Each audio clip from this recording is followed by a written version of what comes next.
Tu ouvres le capot, tu vois une grosse boîte en plastique, 2 ou 3 durites, des clips qui ont l'air fragiles, et tu te dis, c'est juste un filtre, ça va prendre 5 minutes.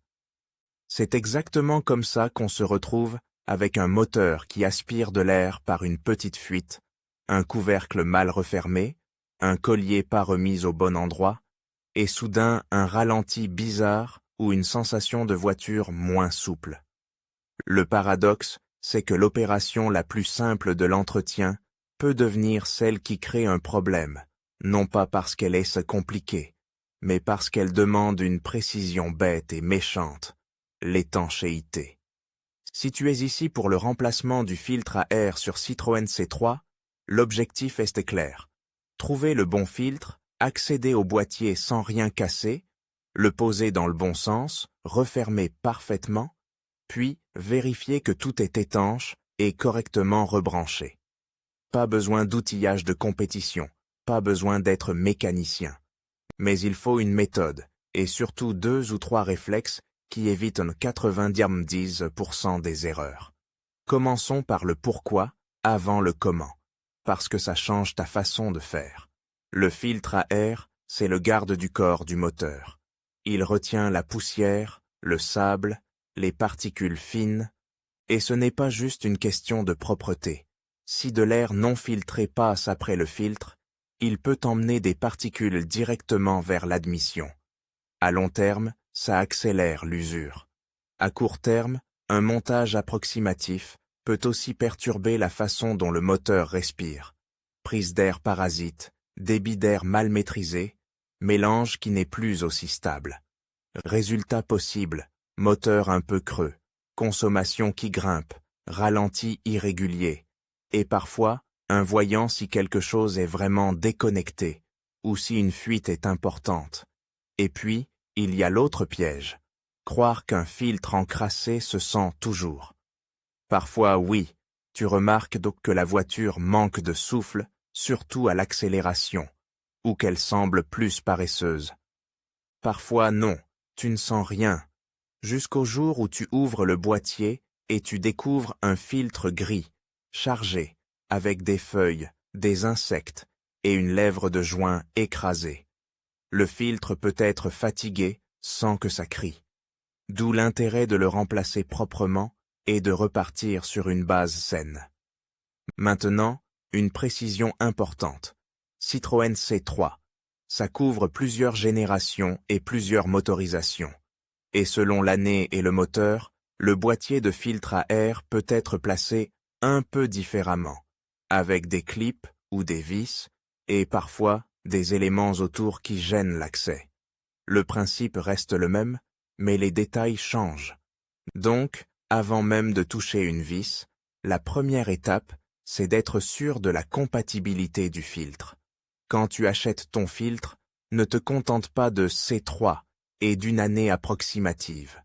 L'idéal, c'est de vérifier avec la motorisation exacte, la puissance et, si possible, le code moteur. Pourquoi? Parce qu'il existe des filtres très proches, visuellement, mais pas identiques. Dimensions légèrement différentes, épaisseur, présence ou non, d'un joint périphérique, forme du cadre. Et un filtre presque bon, c'est le pire. Tu peux réussir à le faire rentrer en forçant un peu, et c'est là que tu crées une déformation, un jour, ou un couvercle qui ne plaque plus correctement. Le moteur, lui, ne pardonne pas les presque. Si tu as déjà le filtre neuf dans les mains, prends 10 secondes pour l'observer. Regarde le cadre. Est-ce qu'il y a une lèvre, en mousse ou en caoutchouc, qui fait l'étanchéité? Est-ce que le filtre a un sens évident, avec une face plus rigide, ou un cadre asymétrique? Compare-le à l'ancien avant de jeter quoi que ce soit. Même longueur, même largeur, même épaisseur, même forme des coins. Si tu vois une différence, stop. Mieux vaut perdre 5 minutes à vérifier que perdre 1 heure à comprendre pourquoi le couvercle ne ferme pas. Côté préparation, fais simple mais propre. Moteur froid, parce que tu vas travailler près de pièces qui peuvent panchauffer, et parce que le plastique des boîtiers et des clips n'aiment pas être manipulés quand tout est au brûlant. Et propreté. L'erreur classique, c'est d'ouvrir le boîtier et de laisser tomber de la poussière directement côté admission. Tu n'as pas besoin de tout se stériliser, mais tu veux éviter d'ajouter des saletés au moment précis où le moteur est à nu. En outil, selon ta C3, tu auras souvent besoin d'un tournevis ou d'une douille pour des vis, parfois juste tes mains pour des clips, un petit chiffon propre, et si tu as un aspirateur avec un embout fin, c'est parfait. Évite la soufflette qui envoie tout dans tous les sens, surtout vers l'admission. Et garde une bonne lumière, une lampe frontale ou une lampe d'atelier, parce que le vrai problème, ce n'est pas de dévisser, c'est de voir si le joint est bien posé tout autour. Où se trouve le boîtier? En général, tu repères une boîte en plastique reliée à une grosse durite d'admission. Cette durite va vers le moteur, et parfois, tu vois un collier de serrage. Autour, il peut y avoir des petits tuyaux, des connecteurs, parfois un capteur sur le conduit d'air selon les versions. Là, règle d'or, tu ne tires jamais sur un connecteur par les fils.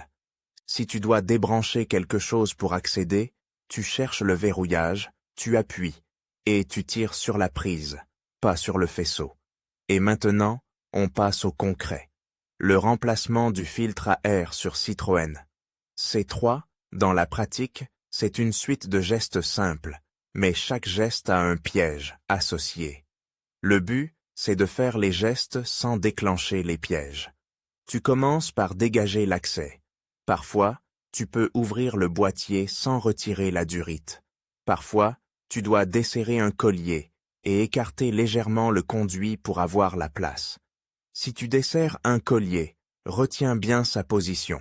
Un collier mal repositionné, c'est une prise d'air possible, ou une durite qui travaille mal et finit par se fendre avec le temps. Tu ne veux pas serrer comme un forcené non plus. Tu veux serrer juste, de façon uniforme, pour que ça plaque sans écraser. Ensuite, tu t'occupes du couvercle du boîtier. S'il est à clip, ne fais pas levier comme si tu ouvrais une boîte de conserve. Les clips cassent souvent parce qu'on les tord au lieu de les déverrouiller. Tu les prends un par un, tu les libères et tu soutiens le couvercle. S'il est à vis, attention au piège le plus bête, la vis qui tombe dans le compartiment moteur. Ça arrive vite, tu dévisses calmement, tu gardes les vis dans une petite boîte ou dans ta poche, et tu ne les poses pas sur la batterie ou sur un rebord où elles peuvent comme glisser. Quand le couvercle s'ouvre, ne l'arrache pas. Soulève-le doucement parce qu'il peut être encore retenu par une durite ou un conduit. Et là, tu regardes avant de toucher. C'est un réflexe de pro. Observez. Comment l'ancien filtre est-il orienté? Est-ce qu'il y a une face qui semble s'emboîter dans une gorge? Est-ce que le joint est bien visible tout autour? Est-ce qu'il y a des feuilles, du sable, des débris dans le fond du boîtier? Tu retires l'ancien filtre en le sortant bien à plat, sans le secouer comme un tapis. Si tu le secoues, tu risques de faire tomber des poussières dans la partie propre. Et tu profites de ce moment pour lire le filtre comme un indice. S'il est très noir, très chargé, c'est cohérent avec un remplacement tardif.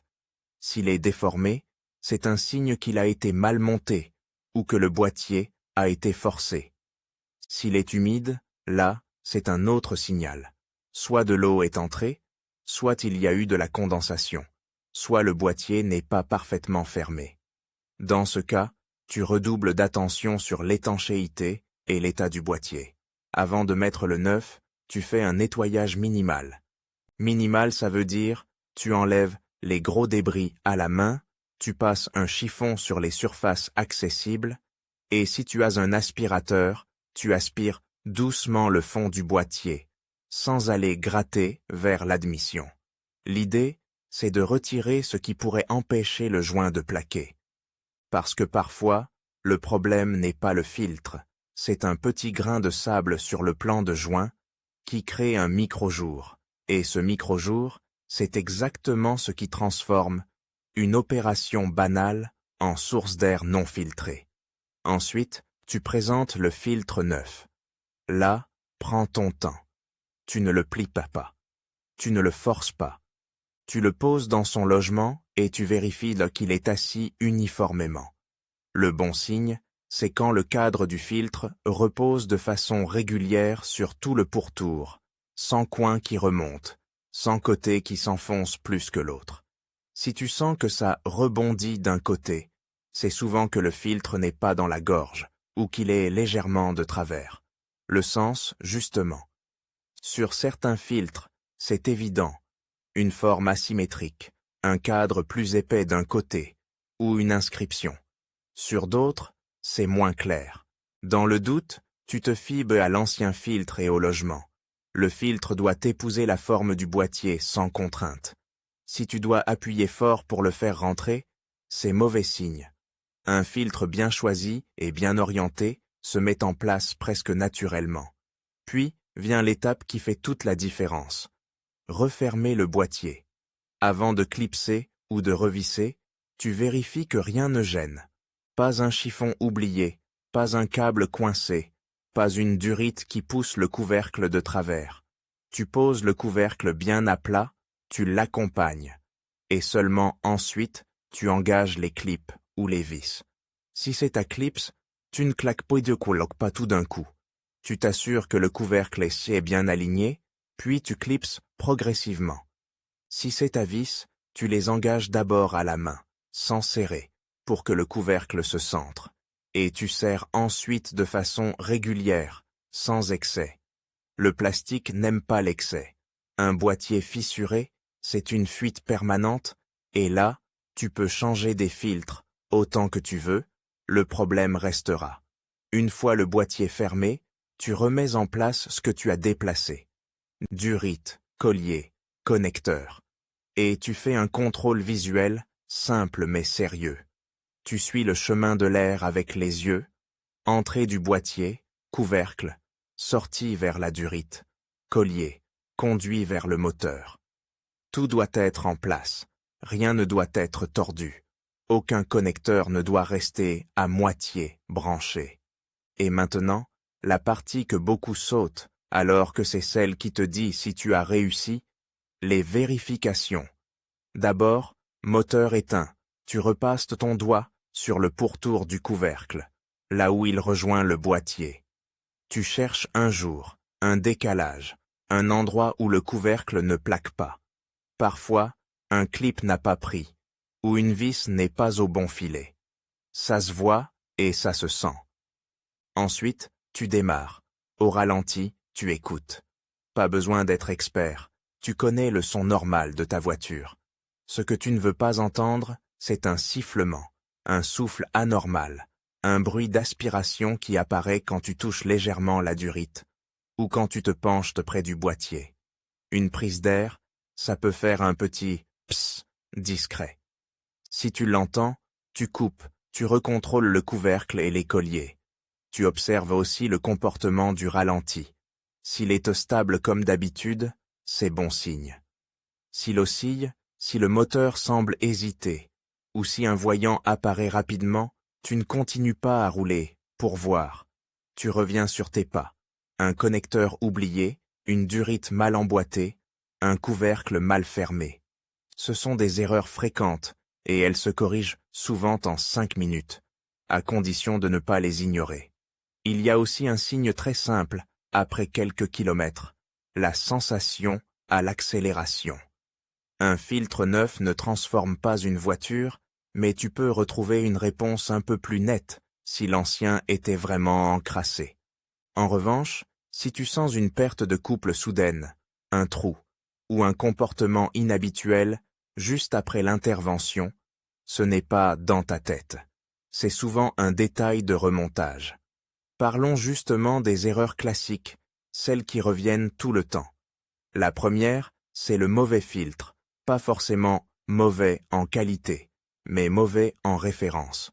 Il rentre à peu près, tu refermes à peu près, et tu crées un à peu près d'étanchéité. Le moteur, lui, fonctionne sur des équilibres précis.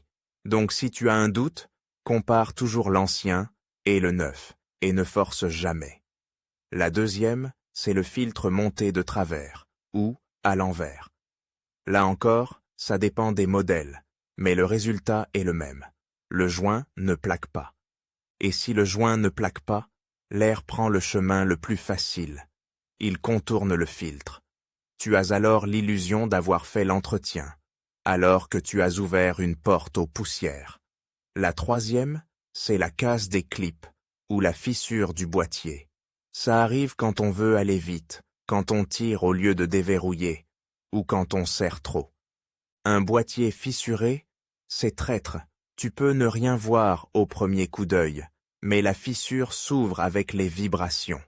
Si tu vois une fissure nette, ou si un clip ne tient plus, il vaut mieux envisager une réparation correcte, plutôt que de compter sur « ça ira ». La quatrième, c'est le nettoyage agressif. Souffler de l'air comprimé vers l'admission, c'est prendre le risque d'envoyer des débris là où tu ne veux surtout pas en envoyer. L'aspiration douce et le chiffon, c'est largement suffisant pour un remplacement de filtre. La cinquième, c'est l'oubli d'un branchement, un petit tuyau de dépression, un connecteur, un collier. Ça arrive surtout quand on a dû écarter une durite pour accéder. Le bon réflexe, c'est de toujours finir par un tour d'inspection. Ce que tu as touché doit être revenu à sa place. Et la question qui revient souvent, à quelle fréquence je dois le remplacer? La réponse dépend de ton usage. Si tu roules beaucoup en ville, si tu prends des routes poussiéreuses, si tu vis dans une zone avec beaucoup de particules, tu peux encrasser plus vite. Le plus fiable, c'est de contrôler visuellement de temps en temps et de suivre les préconisations d'entretien de ton véhicule. Mais retiens une chose, attendre que la voiture aille si mal n'est pas une bonne stratégie, parce qu'un filtre peut être très sale avant que tu le ressentes. Dernier point, quand est-ce qu'il vaut mieux s'arrêter et demander un coup de main? Si tu vois que le boîtier est abîmé, qu'une durite est craquelée, qu'un collier ne sert plus, ou si après remontage, tu as un voyant moteur qui persiste et un comportement anormal. Là, l'objectif n'est plus juste de remplacer un filtre, c'est de s'assurer que l'admission est saine. Et parfois, un simple contrôle par quelqu'un d'équipé peut éviter de rouler longtemps avec une fuite. Au fond, ce qui rend cette opération plus délicate qu'elle n'en a l'air, ce n'est pas la difficulté mécanique, c'est la tentation d'aller trop vite. Si tu prends le temps de choisir la bonne référence, d'ouvrir sans forcer, de poser le filtre bien à plat et de vérifier l'étanchéité au remontage, tu fais le travail comme il faut et tu repars tranquille. Et si tu ne devais retenir qu'une idée du remplacement du filtre à air sur Citroën C3, c'est celle-ci. Le filtre ne sert à rien s'il n'est pas parfaitement plaqué. Le vrai succès, ce n'est pas d'avoir mis un filtre neuf, c'est d'avoir remis un système d'admission propre, fermé, étanche et identique à l'origine, mais en mieux entretenu.